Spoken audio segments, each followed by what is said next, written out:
Good morning friends. মানে সকালে তারপরে এরকম যে একটা খারাপ খবর শুনবো আমি কোনো দিনই ভাবতে পারিনি। মানে তার আগের দিন আমরা রাতে সবাই ওই দেবাশিস দাকে নিয়ে কথা বলছিলাম। মানে ওখানটায় অপূর্বদা বলছিল যে ওনারা নাকি খুব তাড়াতাড়ি আইসিইউ দরকার, আর একটা অক্সিজেন নাকি একটা দরকার, যেটা হচ্ছে নর্মাল হসপিটালগুলোতে থাকে না, যেটা প্রাইভেট ছাড়া। তো ওখানে নাকি ভর্তি করতে হবে, খুব এমার্জেন্সি। তো ওটা আমাকে ওইটা আমি রাতেই শুনেছি। শুনে আমি ভগবানের কাছে প্রার্থনা করে একটা ফেসবুকে একটা পোস্ট করেছিলাম যে যেন তাড়াতাড়ি সুস্থ হয়ে আসে। তারপরে সকালে আমি নেটটা মানে সকালে আমি ফেসবুকটা অন করেছি, দেখি পোস্ট করেছে কাকুলি বোন পোস্ট করেছে যে ওর নাকি আর নেই। আর তো ওটা শুনেই মানে কি বলবো, আর মানে কোনোদিন আমি বিশ্বাস করতে পারিনি যে এরকম কিছু হবে। তো আমি ওটা শুনেই আমি ভবেশকে কল করি আর রাজীবকে কল করি। তো ওরা এই ব্যাপারটা বলে যে হ্যাঁ সত্যি এটা, যে দেবাশিস দা আর আমাদের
হওয়ার পরেও হুইল চেয়ারে থাকার পরেও পড়াশোনা চালিয়ে যাচ্ছিলো। একটা স্বপ্ন ছিল ওর যে মাস্টারি চাকরি করবে, খুবভাবে মোটিভেটেড করতো।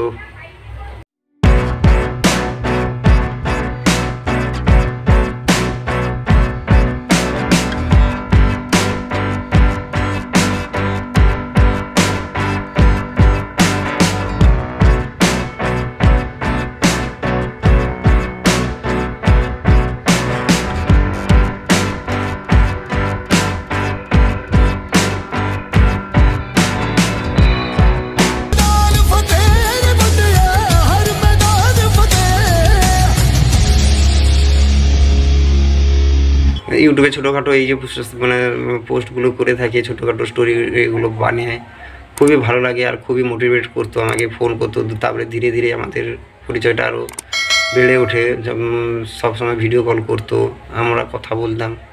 মানে কী বলবো, আপাতত 2-3 দিন অন্তর আমরা কথা বলতাম। আর তারপরে ধীরে ধীরে বললো কি যে তুমি চিন্তা করো না, তো তুমিও একদিন আমার স্ত্রীর সঙ্গে কথা বলতো যে বৌদি আর তোমার ছেলে, তুমি একদিন তোমার চিন্তা করো না, সবাই একদিন তুমিও চলতে পারবে, অপারেশন হবে। তো খুবভাবে মোটিভেটেড করতো আর কি, মানে কী বলবো, ভাষা খুঁজে পাচ্ছি না। আর ওর নিজেকে তুলে ধরতো আমার সামনে যে দেখো আমি আজকে হুইল চেয়ারে দেখো আছি, আমি তো জানি যে আমার স্বপ্ন আর নেই, আমি কোনোদিন চলতে পারবো না, তবুও আমি বেঁচে আছি, তবুও আমি যুদ্ধ করেই চলেছি, তুমি কেন ভেঙে পড়েছো। তো ও আমাকে খুবভাবে মোটিভেট করতো। সেই মানুষটা যে আজকের 1 মাসের মধ্যে যে এরকম হয়ে যাবে, মানে আজ থেকে প্রায় 15-20 দিন আগে কথা হয়েছিল ফোনের মাধ্যমে, ও যখন পিজিতে ছিল।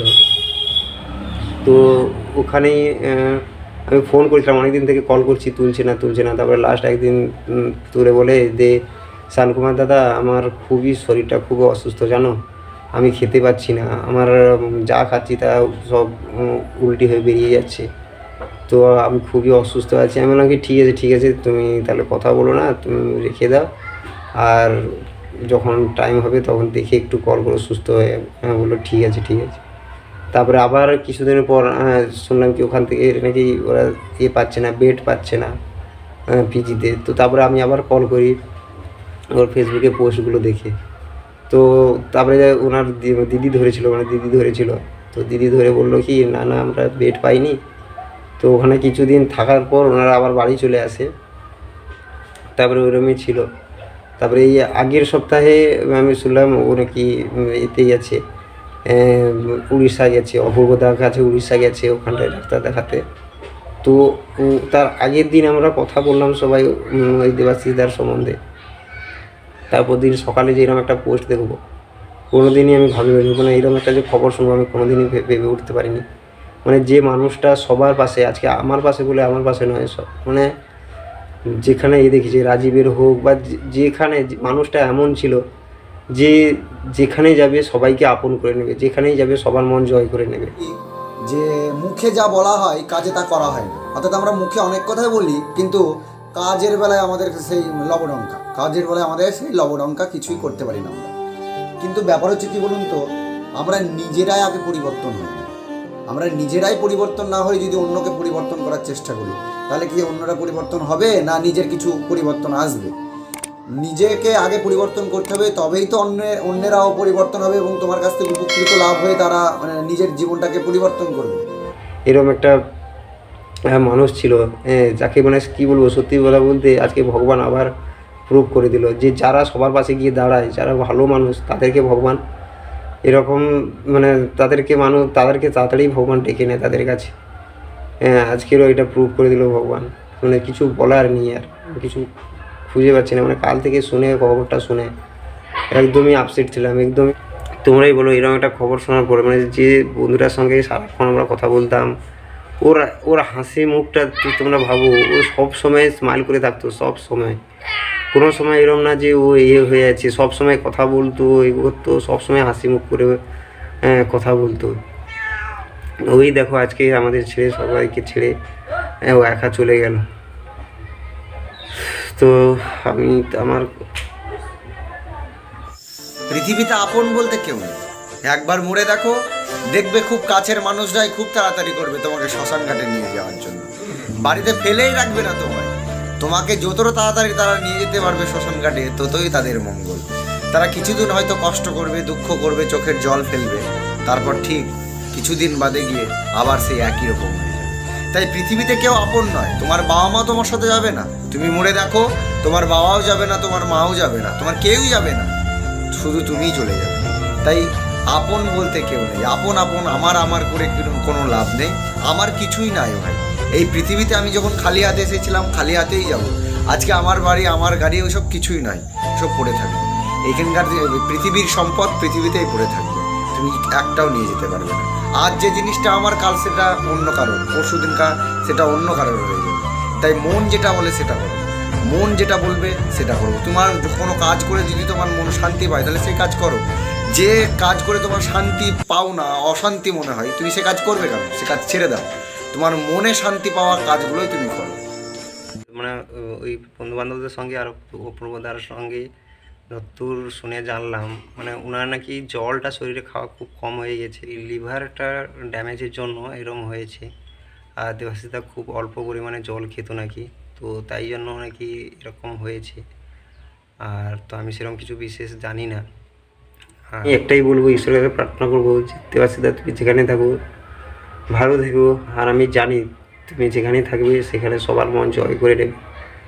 আর তুমি আমার এখনও বিশ্বাস হচ্ছে না যে তুমি আমাদের মধ্যে নেই, আমার এখনও বিশ্বাস হচ্ছে না সত্যি বলতে। মানে কী বলবো, এখনও আমার ওই কথাগুলো মনে পড়ে, তোমার ওই ওই ভিডিওগুলো কালকের আমি সারাদিন দেখলাম, দেখছিলাম, আর খুবই মিস করছি তোমাকে দেবাশিসদা।